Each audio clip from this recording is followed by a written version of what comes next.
புத்தக மூட்டையுடன் பள்ளிக்கு கிளம்பிய ராமு அம்மாவுக்கு டாடா சொல்லி கொண்டு புறப்பட்டான்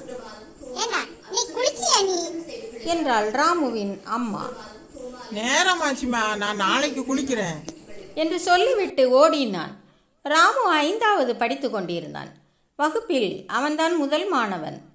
ராமுவின் அம்மாவிற்கு பெருமையாக இருந்தது. அடுத்த நாள் வகுப்பிற்குள் நுழைந்ததும் ஆசிரியர் ராமுவிடம் வந்தார். ஏன் அழுக்கு சட்டையை போட்டுக் கொண்டு வந்திருக்கிறாய்?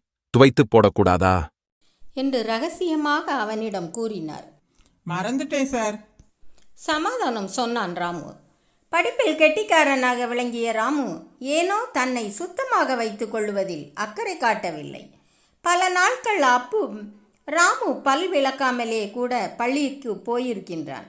அப்போது பையன்கள் இவனிடம் கேட்டால் சிங்கம் என்ன பல் விளக்குகின்றதா என்று கிண்டலாக பதில் சொல்லுவான். ராமுவின் அம்மாவும் வகுப்பு ஆசிரியரும் பலமுறை கூறியும் அவன் தன்னை சுத்தமாக வைத்து கொள்ளுவதில் கவனம் செலுத்தவே இல்லை. அவன் கவனம் முழுவதும் படிப்பிலேயே இருந்தது.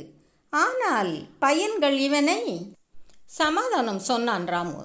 படிப்பில் கெட்டிக்காரனாக விளங்கிய ராமு ஏனோ தன்னை சுத்தமாக வைத்து கொள்ளுவதில் அக்கறை காட்டவில்லை. பல நாட்கள் அப்பு ராமு பல் விளக்காமலே கூட பள்ளிக்கு போயிருக்கின்றான். அப்போது பையன்கள் இவனிடம் கேட்டால் சிங்கம் என்ன பல் விளக்குகின்றதா என்று கிண்டலாக பதில் சொல்லுவான். ராமுவின் அம்மாவும் வகுப்பு ஆசிரியரும் பலமுறை கூறியும் அவன் தன்னை சுத்தமாக வைத்து கொள்ளுவதில் கவனம் செலுத்தவே இல்லை. அவன் கவனம் முழுவதும் படிப்பிலேயே இருந்தது. ஆனால் பையன்கள் இவனை என்று அழைத்தனர். அரையாண்டு தேர்வு வந்தது. ராமு விழுந்து விழுந்து படித்தான். முதல் மார்க்கை வேறு யாரும் தட்டி போய்விடக்கூடாது என்பதில் கவனமாக இருந்தான்.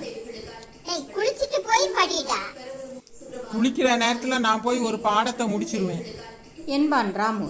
பரீட்சைக்கு இன்னும் 2 நாள் இருந்தது. அப்போது ராமுவுக்கு திடீரென்று வயிற்று வலி வந்தது.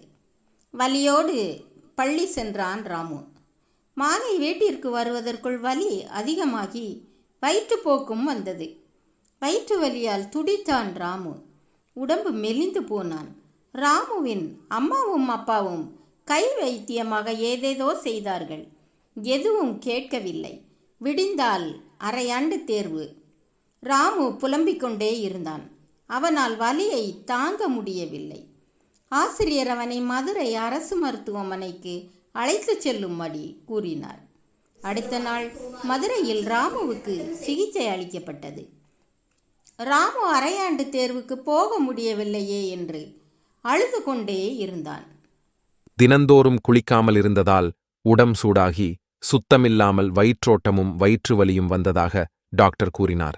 ஒழுங்காக குளித்து சுத்தமாக இருந்தால் இப்படிப்பட்ட பிரச்சனையெல்லாம் வரவே வராது என்றார் டாக்டர். ராமு சில நாள் மருத்துவமனையில் இருந்தான். அரையாண்டு தேர்வு முடிந்து அன்றுதான் பள்ளியும் திறந்தது. அன்று வகுப்பில் ரேங்க் கார்டு கொடுக்கப்பட்டது.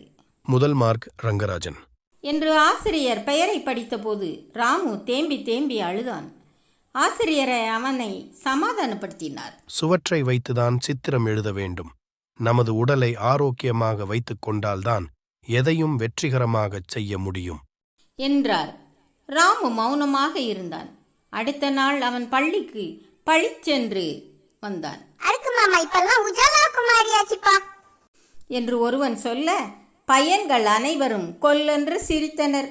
ராமுவுக்கும் சிரிப்பாய் வந்தது.